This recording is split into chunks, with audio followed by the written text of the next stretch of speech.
Hey guys, we're here in the shop today with the S&B drop-in filter. This is a filter for pretty much any 08 to 14 F-150. We're going to be installing it later on our 2014 5.0 truck, but it does work on some of the other EcoBoosts and 5.4, 4.6, a lot of the other different engine options you could get.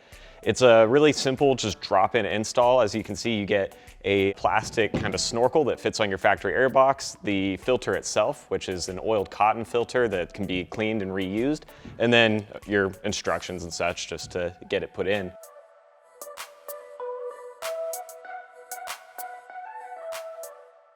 Make sure you guys go down below, click subscribe, get all the updates on our YouTube videos as we put them out, and also follow us on Instagram for any other daily updates and stuff going around the shop. We're gonna head out right now and get this thing installed. So the first thing you want to tackle with installing this S&B filter is removing the top half of the airbox to actually get to it. So we're gonna go right here to this hose clamp and use a 5/16 socket to loosen that up and just get the hose off.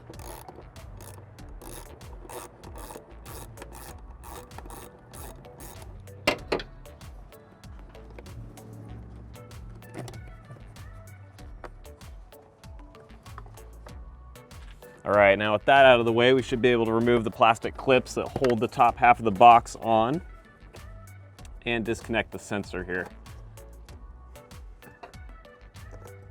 Possibly.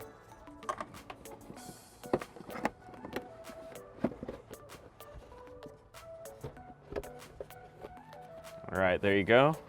Now with the top half removed, you can see we've just got our factory paper filter in here, so that can go. This sucker's pretty dirty too. Now that we've got the top half of the airbox removed and we pulled our factory filter out, you can easily just drop the S&B filter in, put the top back on, and you'll be good to go if you want. But S&B does include this little silicone snorkel that goes in the bottom half of the airbox here to help channel air in from the fender. So we're gonna install that as well, which means taking the 13mm socket and removing the two bolts here to pull this out.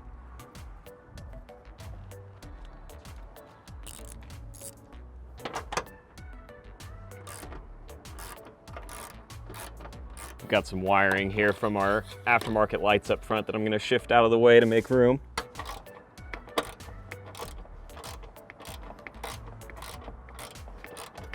Once you've got the two 13mm bolts removed from the side of the airbox, you can go ahead and lift it out. You will want to be careful with a truck like ours, so we have the 5.0 engine. The coolant reservoir is actually attached to the airbox bracket here.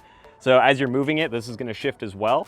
So watch out for your rubber hoses and such. You don't have to disconnect these, but you don't want to tear them or pinch them or cause any issues as you're moving it.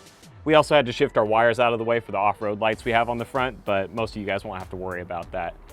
So if you grab from both ends here, you can kind of work the box out and back and lift it up. Now that we've got it settled here, we have access to the just plastic snorkel that comes on the box from factory, and we're going to pry this out and remove it, put the silicone one in, and then we'll be good to go. Removing this little plastic snorkel can be kind of a trick, but there's two areas you basically need to pry to pop this out. One is on the bottom here with a little slot, and then the other is inside the airbox at the top where there's two little tabs that hold it. So we're gonna use a body panel trim tool to kind of pry in here, but you could probably use a wide screwdriver or some other plastic wedge to get this to pop free.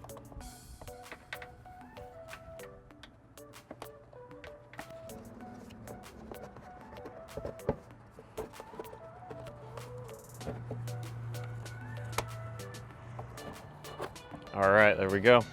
With the plastic snorkel removed, we can take our new silicone snorkel and pop this guy in place, and it'll flex just right into this hole, so you don't have to worry about clipping anything or attaching anything to get this in there.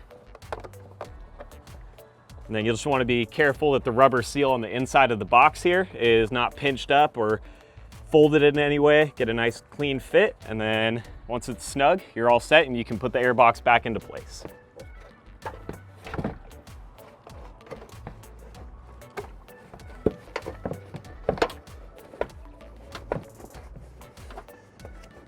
With the lower half of the airbox positioned back in place and we've got the snorkel kind of punched through the fender, we can go ahead and reinstall our 13mm bolts to hold everything still.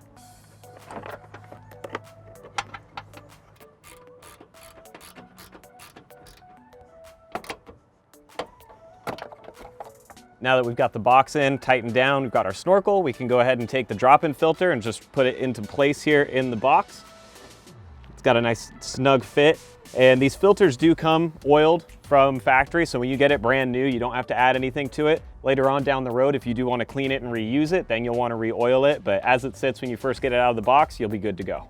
Now that we've got our filter set in here, we can go ahead and reattach the top half of the air box. You'll just get these teeth right in on the side.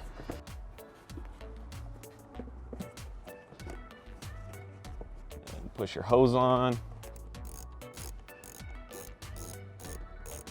And reattach the clips from the back here. So that way it's all sealed nice and tight around the corners. We're gonna go ahead and move our wiring back over to the side here for the off-road lights so it's out of the way. Then the last thing you wanna make sure you do is reconnect your wiring harness with the sensor for the airflow sensor here.